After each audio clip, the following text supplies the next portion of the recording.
So I'm delighted to have Owen Burrows alongside me. Obviously, this Saturday in Meydan is a Super Saturday, which is a whirlpool event for us here at Tote, which means pools are commingled.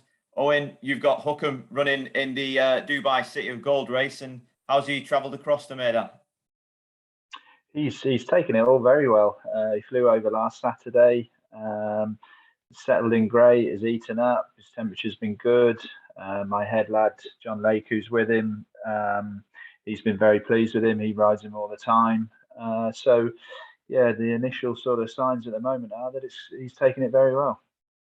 And how big a deal is this for you? I think this is your first runner over at Meydan, and obviously it's nice to get out there at this time of year, a bit warmer than the UK. Just a bit, yeah. Obviously, yeah, as you say, it's my first runner out here. And yeah, look, he's got a good chance. I think, as far as I know, Shaker Hisser is actually coming racing tomorrow as well, which is great.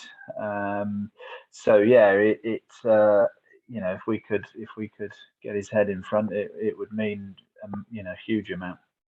And it's obviously a race that you'll be able to look at the form of a lot of British runners at the top of the market, and it's so a few contenders you'll know plenty about. How do you think he will get on? Are you expecting him to win this and go on to bigger things? He's top rated, isn't he? And there's one or two which we've come up against before. My only slight concern is that he's just sort of last year he took a run or two before he hit top form. So we always felt that this would, be used as a prep run. We felt if we brought him just over for the Sheema Classic and expected him to run to a career high mark, a week after getting off the aeroplane was asking a lot of him. So, we've had this in mind. It is a prep run. I'm hoping he might be good enough to get away with it, but whatever he does tomorrow, he will come on massively for. And are you happy enough with the ground and stuff? I've just done a look back through his form. Some of that is on softer ground, a bit of cut in it, but obviously over there, I imagine it's just really nice, good ground. Yeah, look, I had a coffee with Jim this morning, and he rode obviously last night, and he said it was just nice, fast ground. So, look, yeah, as you say, he's won on very. So I always felt he was a better horse on good ground until he did what he did in the Cumberland Lodge.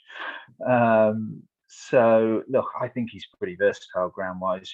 Obviously, just one slight drawback is we're drawn 14 of 14, which isn't ideal. But look, it's a mile and a half. So, once them gates open, we'll just have to leave it to Jim and see if we can slot in as best he can. And like you say, he'll head for the Sheema Classic after this, whatever happens. And then I imagine we'll be seeing another whirlpool events throughout the year. Royal Ascot and stuff will be the longer term aims once again.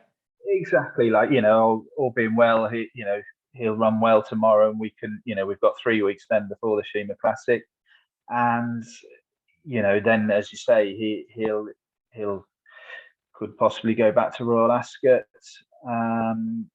He's obviously a multiple Group 3 winner now, and unfortunately, there's not a huge amount of Group 2s in our country to sort of go up to that natural progression. So look, whether or not he can be, if he's a genuine Group 1 horse, he needs to find probably £5 or £6, I would have thought. But I can't see why he can't do that. And do you think he's going to keep on improving this season? Obviously, he comes back again and a slightly earlier start than he's used to. So I imagine you'll be hoping to have him, like you say, right up to speed by the time our turf season starts in the UK. Exactly. Yeah. Like as I say, we had contemplated going to Hong Kong with him sort of early December, but he'd been on the go since April. So we, again, with our sort of minds thinking that he probably need a prep run to go for the Sheema Classic. He had a little bit of a break then after Ascot last year, and I'm hoping he will be able to find a few more pounds and be up there in all these sort of top mile and a half races. And he may well be on his travels again, especially as it's looks as if he's taken the flight well. So yeah, he might get a few more stamps on his passport this year.